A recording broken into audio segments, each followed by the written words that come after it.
भोपाल की अधिवक्ता अर्चना तिवारी के रहस्यमय ढंग से लापता होने और नेपाल बॉर्डर से बरामद होने के बाद पुलिस ने आज प्रेस कॉन्फ्रेंस करके पूरे घटनाक्रम का खुलासा कर दिया। भोपाल रेल एसपी राहुल लोढ़ा ने बताया कि 7 से 8 अगस्त के दरमियान रात को नर्मदा एक्सप्रेस के B3 कोच से अर्चना तिवारी अचानक गायब हो गई थी और रानी कमलापति थाने में मामला दर्ज होने के बाद लगातार 12वें दिन तक सर्च ऑपरेशन चला, लेकिन उसका कोई भी सुराग नहीं मिल सका। आखिरकार 19 अगस्त को पुलिस को सफलता मिली और नेपाल बॉर्डर के पास से अर्चना को बरामद कर लिया गया और उसे आज भोपाल लाया गया है। तो वहीं पुलिस ने जानकारी दी है कि अर्चना की मुलाकात एक सारांश जैन के नाम के युवक से हुई थी काफ़ी समय पहले, जब दोनों ट्रेन यात्रा कर रहे थे। सारांश के बारे में आपको मैं क्यों बता रही हूँ, क्योंकि सारांश एक अहम रोल प्ले करता है इस पूरे घटनाक्रम में, जो कि आपको मैं बताने वाली हूँ।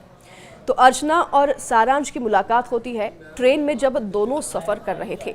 दोनों की सीट आमने सामने बर्थ पर होती है, दोनों एक दूसरे से मिलते हैं, बातचीत करते हैं और वहीं से दोनों की बातचीत काफ़ी आगे तक बढ़ती है। ये जो बातचीत दोनों की यहाँ से शुरू हुई, धीरे धीरे दोनों ने अब परिवार से छिपकर साथ में मिलने की भी योजना बनानी शुरू कर दी। दोनों के बीच नज़दीकियाँ बढ़ने लगी और नज़दीकियाँ इतनी बढ़ी कि अब उन्होंने भागने का प्लान बनाया। जी हाँ, सारांश इस पूरे मामले में मास्टरमाइंड एक तरह से कहा जा सकता है, जिसने सभी इंस्ट्रक्शंस अर्चना को दिए किस तरीके से ट्रेन से उतरना है, कहाँ से कहाँ जाना है। सारांश उसकी मदद पूरी तरह से करता रहा। जब सारांश इटारसी उतरी तो वहाँ पर रिसीव करने के लिए भी सारांश अर्चना को आया था। तो ये जो दोनों हैं, इन्होंने संग मिलकर ये प्लानिंग बनाई थी, जिसके तहत अर्चना ने सामान अपना ट्रेन में छोड़कर इटारसी में उतरकर ये पूरा ढोंग रचा कि इसे एक गुमशुदगी की तरह से पेश किया जा सके। इतना ही नहीं, दोनों ने ये भी प्लानिंग बनाई थी कि कुछ लड़कों को ट्रेन में ये भी कहलवाया जा सके कि अर्चना चलती ट्रेन से बीच में ही गिर गई है, ताकि पुलिस का जो शक है वो कहीं और ना जाए। तो वहीं ट्रेन से सफ़र के दौरान अर्चना ने अपने कपड़े बदले और A2 कोच से उतरी, जहां से उसे पता था कि कैमरे उसे नहीं पकड़ पाएंगे, और इटारसी स्टेशन पर उतरी, जहां सारांश पहले से ही अपनी एक XUV कार लेकर मौजूद था। और इन सब में मदद की इन दोनों की एक तेजिंदर नाम के इंसान ने, जिस पर पहले से ही कई कार्रवाई चल रही थी।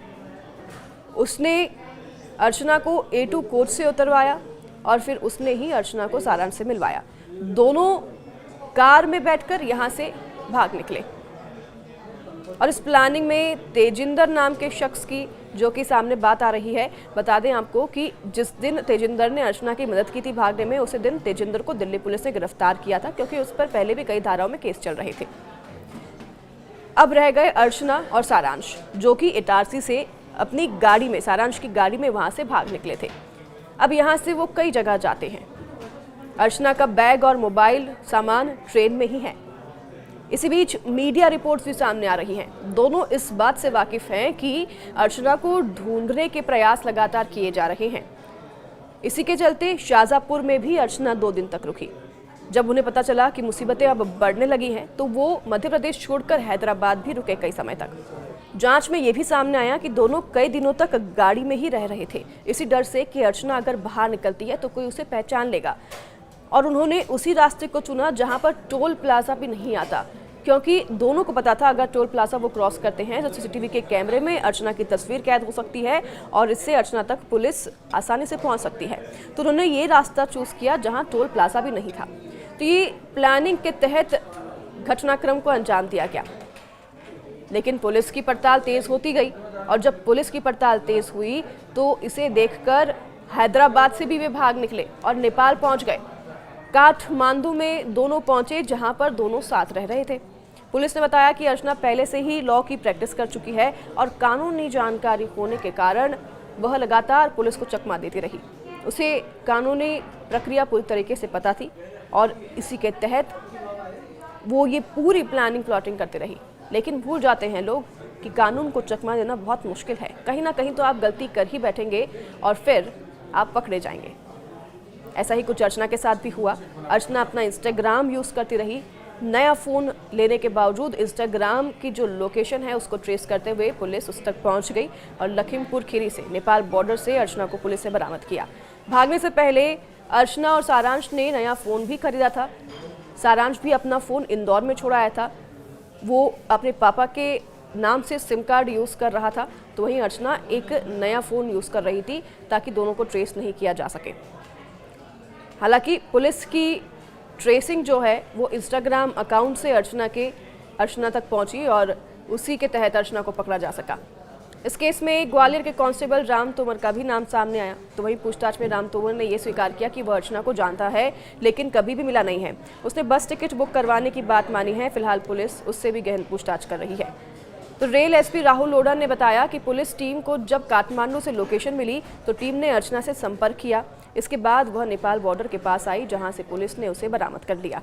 कल अर्चना ने अपने भाई को भी संपर्क किया था, कांटेक्ट किया था। तो वहीं पुलिस के अनुसार सारांश जैन शुजालपुर का रहने वाला है और फिलहाल इंदौर में ही रह रहा था। अर्चना के परिवार के लोग सारांश को नहीं जानते थे, उनका ये कहना है। तो फिलहाल पुलिस अर्चना से पूछताछ कर रही है और पूरे घटनाक्रम में शामिल सारांश जैन और तेजिंदर की भूमिका की भी जांच कर रही है। साथ ही ये भी बात सामने आ रही है कि अर्चना के परिवार वाले शादी करने के लिए दबाव बना रहे थे और इसी से परेशान होकर अर्चना ने ये कदम उठाया। अर्चना सारांश को पसंद करती थी, अपने परिवार वालों को नहीं बता पाई और दोनों ने ये प्लानिंग बनाई। तो इस पूरी प्लानिंग के तहत अर्चना भागी और ये सब कुछ पहले से तय था, ये साजिश रची जा चुकी थी। उन्हें नहीं पता था कि पुलिस उन तक पहुंच पाएगी। हालांकि उनका प्लान था कि वो नेपाल में जाकर सेटल होंगे और एक नई कहानी शुरू करेंगे। पुलिस का ये भी कहना है कि जल्द ही इस केस से जुड़े और भी पहलुओं का खुलासा किया जाएगा। पुलिस लगातार पूछताछ कर रही है। फिलहाल अर्चना अब पुलिस की हिरासत में है। सारांश से भी लगातार पूछताछ की जा रही है। तो वहीं इस पूरे मामले में ये बात सामने आई है कि अर्चना अपने स्वेच्छा से, अपने इच्छा से भागी थी और इस पूरे मामले में सारांश ने उसका साथ दिया था। अब किस तरह से आगे कार्रवाई होती है, पुलिस क्या पूछताछ करती है, किन धाराओं में केस दर्ज होता है या नहीं होता है, ये तमाम बातें आने वाले दिनों में पता चलेगी। फिलहाल पुलिस ने जो प्रेस कॉन्फ्रेंस करके जानकारी दी है वो प्रेस कॉन्फ्रेंस भी हम ऐड कर देंगे, जिससे कि आप सुन सकते हैं पुलिस के प्रेस कॉन्फ्रेंस में पुलिस ने आखिरकार क्या क्या कहा है और अर्चना से पूछताछ में क्या क्या खुलासा हुआ है। तो इसने अपने इस दोस्त को, जो सारांश इसका दोस्त था, तो इससे बात करी।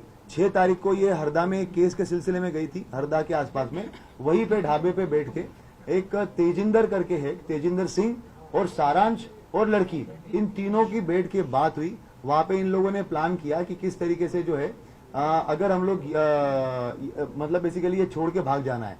तब ये भी बात हुई थी कि भाग जाना है तो अभी भाग जाते हैं, तो इतना सब कुछ करने की जरूरत क्या है। मगर उस टाइम पे ये बात हुआ कि ऐसा नहीं, अगर ऐसे करेंगे तो वो पता चल जाएगा। ये जो इंदौर बिलासपुर ट्रेन जा रही है वहां पे हम बैठेंगे। चलती ट्रेन में से अगर चले जाएंगे तो बहुत सारी हो सकता है कि मिसिंग पर्सन रिपोर्ट कायम होगा। मिसिंग, क्योंकि वो खुद भी एडवोकेट थी, वो ये जानती थी कि भाई जीआरपी में मामला कायम होगा और वहां पर बहुत ज्यादा ये मिसिंग पर्सन वगैरह जो है वो ऐसे होते रहते हैं। तो हो सकता है कि वो मामला जो है वो ऐसे ही निकल जाए और उसके बाद में हम लोग जो है वो अपनी अलग आइडेंटिटी से अपनी अगली लाइफ स्टार्ट कर, मतलब मैं अपनी अगली लाइफ स्टार्ट कर लूंगी। इस तरीके से इन लोगों ने प्लान बनाया। तेजिंदर जो है ये एक गाड़ी चलाने वाला ड्राइवर था। ये इसके संपर्क में जो है वो पिछले लगभग 3-4 महीने से आया हुआ था। तेजिंदर जो है वो सारांश के थ्रू इसके संपर्क में आया था। ये कहीं पे भी जाना जाती थी, माहेश्वर या बाकी जब जगहों पे, तो ये तेजिंदर के साथ में ही जाती थी, तो तब से इसको जानती थी। ये इटारसी रेलवे स्टेशन के पास में रहता था। तो इनकी बात हुई कि कहां पर सीसीटीवी कैमरे नहीं है। तो तेजिंदर ने बताया कि इटारसी रेलवे स्टेशन जो है वो मैं बहुत अच्छे से जानता हूँ, वहां पर जहाँ पे कैमरे नहीं है वहां से मैं उसको लेके चला जाऊंगा। तो ये डिसाइड हुआ कि ये इंदौर से बैठेगी।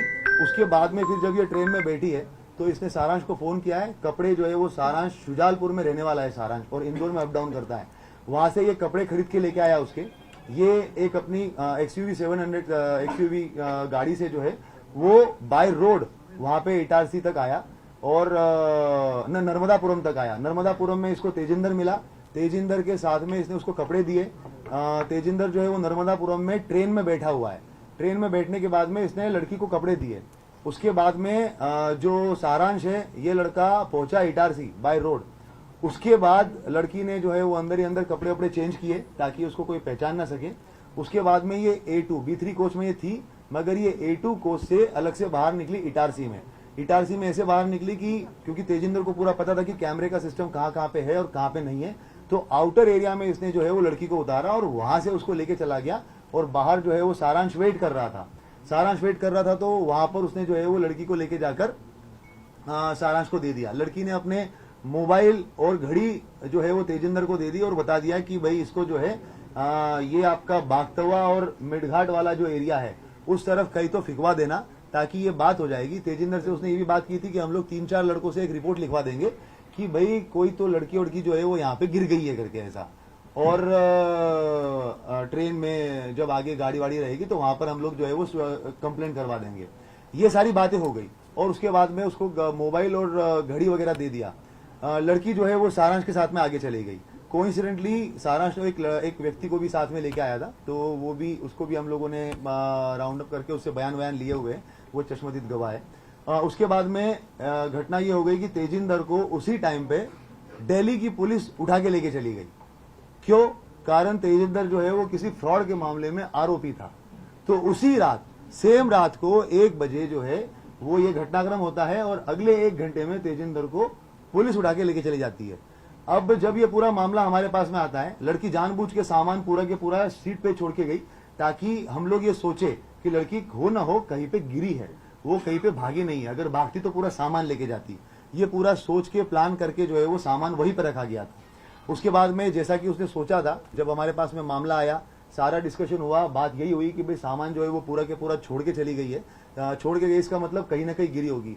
और मिडघाट और वो वाले एरिया का भी जानबूझ के वो मोबाइल जो है वो उसी एरिया में बंद हुआ था। तो हम लोगों ने वहां पर पूरा सर्चिंग ऑपरेशन भी चलाया, पूरे थानों में भी हम लोगों ने बात करी, वो सारी चीजें करी। मगर उसी टाइम पे एक चीज और, सारांश के साथ में जब बात हुई थी तो स्टार्टिंग में जब जनवरी में उसकी बातें हुई थी तो कॉल पे बात होती थी, मगर उसके बाद में व्हाट्सएप कॉल हुआ था। तो वो उस वजह से जो है उसके साथ में वो बातें जो है वो सीडीआर में डिटेक्ट नहीं हो पाई। हम लोगों ने आईपीडीआर निकालने के बाद में उसका नंबर जो जब वापस आया और पता चला कि इससे वापस ये बात हो रही थी और ये लड़का छूट गया है पूछताछ करने के लिए, उसके बाद टीम जो है वो उस तक पहुंची है। तेजिंदर को जब हम लोगों ने ये पता किया, तेजिंदर का नंबर मिला और जब हम लोगों ने उसके बारे में डिटेल पता किया तो हम लोग काफी श्योर हो गए थे कि तेजिंदर इस मामले में लिंक्ड है। मगर जैसे ही हमें पता चला कि ये जो है वो चोरी के मामले में दिल्ली पुलिस उठा के लेके गई है, तो हमें फिर स्टार्टिंग में लगा कि हो सकता है कि ये किसी दूसरे मामले में होगा। पर जब सारांश को उठाया गया और सारांश से जब पूछताछ हुई तो उसने बताया कि तेजिंदर, लड़की और इसने सबने मिलकर ये प्लान किया था। लड़की सारांश के साथ गई, शुजालपुर में गई है, वो गाड़ी की गाड़ी में ही रही, कहीं पे बाहर उतरी नहीं। इन लोगों ने इसका चीज का ध्यान रखा कि कहीं पे भी टोल नाका नहीं आना चाहिए, क्योंकि पुलिस जो है वो टोल नाके पे भी सीसीटीवी कैमरे देखती है और अगर गाड़ी के थ्रू RFID से अगर पैसा कट जाता है तो उससे भी जो है वो डिटेक्ट हो सकता है। तो इन्होंने टोल नाका अवॉइड किया और ऐसे ऐसे रास्ते से गए जहां से टोल नाका नहीं हो। शुजालपुर गए, शुजालपुर के बाद में फिर ये ऑर्बिट मॉल के आसपास से कहीं से इन्होंने एक दूसरा मोबाइल खरीदा। और लड़की, जब तक मीडिया में इस चीज का काफी हाइप हो गया था तो जितना इनको एक्सपेक्टेशन था कि मामला एकदम सिंपल तरीके से निपट जाएगा, तो वो लगने लग गया कि अब तो ये नहीं होगा, तो इसको मध्य प्रदेश छोड़ के कहीं तो जाना पड़ेगा जहाँ पे अलग भाषा के लोग हैं। तो इन्होंने हैदराबाद चूज किया। उसके बाद ये बुरहानपुर गए, बुरहानपुर से इन लोगों ने जो है वो हैदराबाद की बस पकड़ी। हैदराबाद में जाने के बाद में ये 2 दिन 1 रात जो है वो हैदराबाद में रहे। फिर जब मामला और ज्यादा हाइप पकड़ने लग गया तो जो सारांश है, ये ड्रोन का जो एक नया स्टार्टअप इसने डाला हुआ है और इसका जो क्लाइंट बेस है वो नेपाल में भी कुछ है। तो इन लोगों की पहले वो बात हो चुकी थी, तो इनकी बात हुई कि अब इसको जो है वो भारत छोड़ के ही हम लोग जो नेपाल की तरफ चले जाएंगे। उसके बाद फिर इन्होंने बस पकड़ी, बस पकड़ के जोधपुर से दिल्ली, दिल्ली से उसके बाद में जो है ये कुछ दिन वो काठमांडू चली गई। लड़की काठमांडू चली गई, लड़का जो है वो वापस आ गया। और लड़के ने ये भी किया कि जो इसका मोबाइल था उसको जब मेन टाइम था उस टाइम पे उसने एरोप्लेन मोड पे करके पूरा के पूरा बंद कर लिया। बाकी टाइम में मोबाइल जो है वो अपना वहीं पे रखकर और दूसरी सिम इशू करवा के पिता के नाम पे उस मोबाइल को उसने पूरा टाइम चलाया, क्योंकि जब सारांश का नाम अगर आए तो मोबाइल जो है वो इंदौर में ही दिखे और उसके ऊपर कोई शक ना जाए। और पिता की अलग से, क्योंकि नई सिम थी, वो तो कुछ कहीं पे कुछ कनेक्शन था ही नहीं उस चीज का, तो वो सिम जो है वो उसने अपनी अलग से इस्तेमाल करी।